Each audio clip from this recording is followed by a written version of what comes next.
स्वागत है आपका आपके अपने YouTube channel target UP TET C TET exams में। आज हम बात करते हैं घोष और सघोष अघोष इनके बारे में, यानी कि अघोष और सघोष के बारे में। अघोष हमारे होते हैं और सघोष या घोष वर्ण एक ही होते हैं। इनको सघोष बोल दो या घोष वर्ण बोल दो।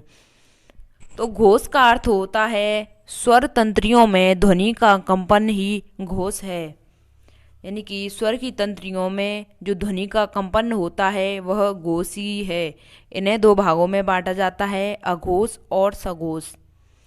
अघोष हर वर्ग का प्रथम व द्वितीय व्यंजन एक ही एवं व्यंजन ऊष्म व्यंजन अघोष व्यंजन कहलाते हैं, यानी हर वर्ग का प्रथम और द्वितीय व्यंजन और साथ में ऊष्म व्यंजन अघोष व्यंजन कहलाते हैं। जैसे अघोष होते हैं हमारे आगे के दो हर वर्ग का प्रथम और द्वितीय व्यंजन क और ख। सघोष की बात करते हैं तो पीछे के तीन वर्ण आते हैं, यानी व्यंजन आते हैं ग, घ और अण। इसी प्रकार त, थ अघोष, द, ध, न सघोष, प, फ अघोष और ब, भ, म सघोष। और साथ में अघोष वर्ण में ऊष्म व्यंजन भी आते हैं। ऊष्म व्यंजन हमारे होते हैं चार, स, श, श और इनमें कंपन नहीं होता है। श, श, श और ह और इनमें कंपन नहीं होता है। कुल अघोष व्यंजन 13 होते हैं।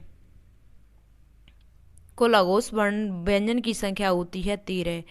घोष या सघोष एक ही होते हैं और इनमें कंपन होता है, उनमें कंपन नहीं होता था। अघोष में प्रत्येक वर्ग का तीसरा, चौथा, पांचवा वर्ग सघोष में आता है।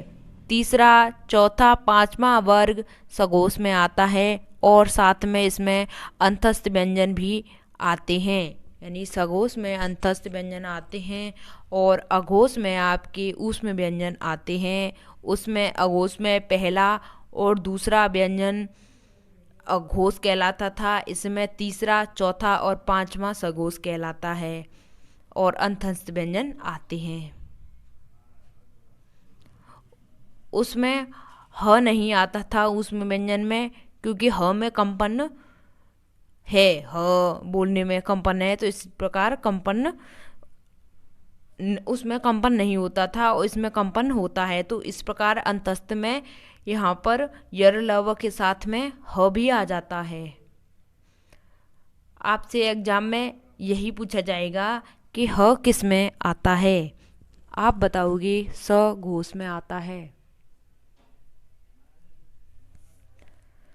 सघोष वर्ण में आता है ह। चलिए, आज की वीडियो में अघोष और सघोष कंप्लीट करा दिए गए हैं।